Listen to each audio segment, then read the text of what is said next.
everyone, Jenna here, and today I'm going to be talking about a grand book that I read actually the beginning of last year, which was 2016, that absolutely blew my mind. I'm talking about Illuminae by Amy Kaufman and Jay Kristoff.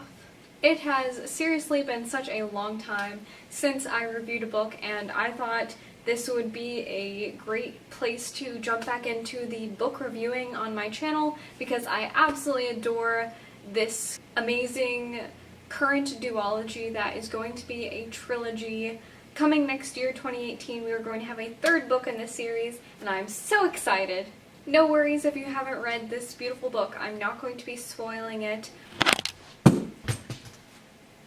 As in every video, my light fell. Yup. This is a daily occurrence now.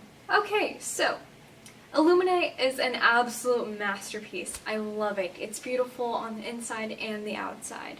But it is just a tad on the scary side. I don't know what I was going to say in this little video clip. It fits into the science fiction genre because it does take place in the future, in space. There are other planets that people live on. All in all, it's very futuristic. Things are really, really advanced. The kind of language or slang that the characters use is quite different than what we say today.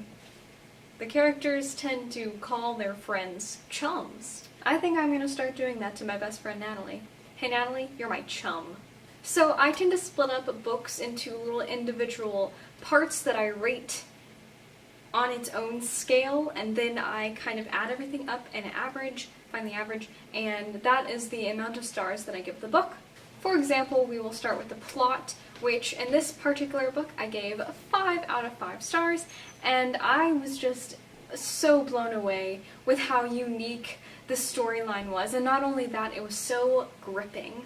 If you don't know anything about this book, here is a little summary. The year is 2575 and our two main characters, Katie and Ezra, have just broken up this morning. So the book has barely kicked off and, you know, there's already so much tension in between our main characters, and the tension keeps on rising, I will tell you that much. The two of them live on this teeny tiny little planet called Carenza, and little did they know they were going to be attacked that same morning. Carenza just happens to be in the line of fire between two mega corporations that are at war over the tiny little planet that is covered in ice, and, you know, lots of people live there, but other people who don't live there don't know that. So immediately the reader is sucked in, flipping pages as fast as possible because the characters are trying to evacuate. There's all this enemy fire, people are already dying, and basically their home is being completely destroyed. Yay! There are a total of 3 spaceships that are rescuing people to take them away from their destroyed planet home. And maybe this was a good thing, maybe it was a bad thing, but Katie and Ezra get separated. They are taken to different spaceships, and a lot goes down from there. On top of that, we are going to throw in what I believe is the most frightening part of the entire book, a deadly plague that is growing and spreading, and it is terrifying. I know that I've given a whole speech on why I hate plagues in another video, but long story short, they just really creep me out. I honestly really hate germs. The prospect of a deadly plague sweeping through the nation, it really scares me.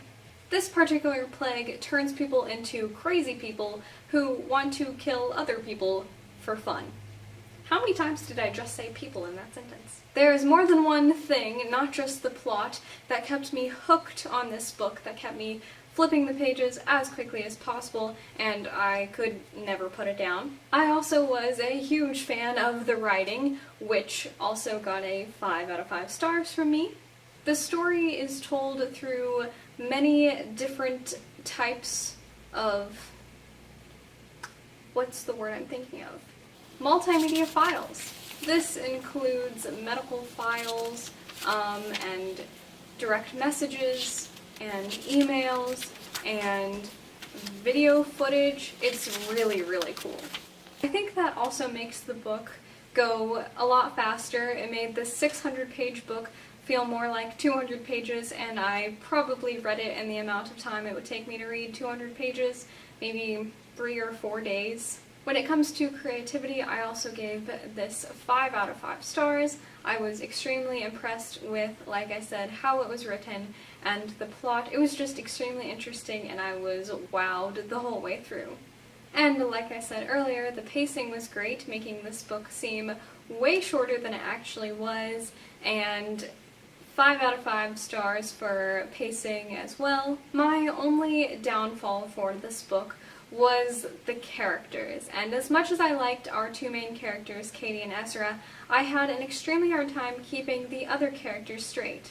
Lieutenant, Captain, Corporal, Private, General, those all sound the same to me. I could hardly tell these people apart because of the titles that they had. And your introduction to each of those characters was extremely brief, so you had no time to really get to know them, and I just got lost in between their perspectives. I couldn't tell a difference at all.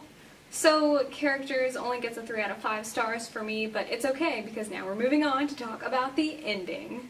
Not to worry, I don't intend to spoil the ending. I just want to say that it was really satisfying, and the phone is ringing.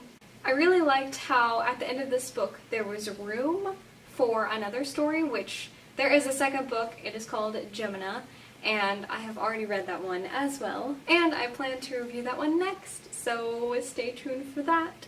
But at the same time, the ending of the book was satisfying enough that you don't really need any more story, which I am happy that they wrote more to the story because I really, really enjoy the storyline and these characters, and I really like where the next book went to. But overall, I was incredibly satisfied with this book. I enjoyed it so much, and it was so entertaining.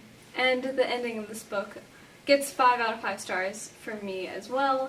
I really just enjoyed every aspect of this book except for maybe the characters and how confusing it was to read from different perspectives. But when you find the average of all these different number of stars, you get 5 stars. So that's how many stars I give this book on Goodreads. By the way, if you want to follow me on Goodreads, my link will be down below. I definitely would recommend this to anybody, even if you're not a huge science fiction fan, because I have to say I am not a huge fan of reading about other planets. But I really did enjoy this one, and it didn't matter that I wasn't a huge fan of planet stories. I'm very glad I read this book, and I, like I said, enjoyed the second book as well, and I'm very excited to see where the third book goes, which comes out in the beginning of 2018, which, you know, time is ticking. We're getting closer. I'm looking forward to it. I'm really excited. If you enjoyed this video, please give it a big thumbs up. Leave me some video ideas or review book ideas in the comments, and I will look at those, and subscribe to my channel if you haven't already done that. And I will see you guys in my next video. Happy reading! Bye!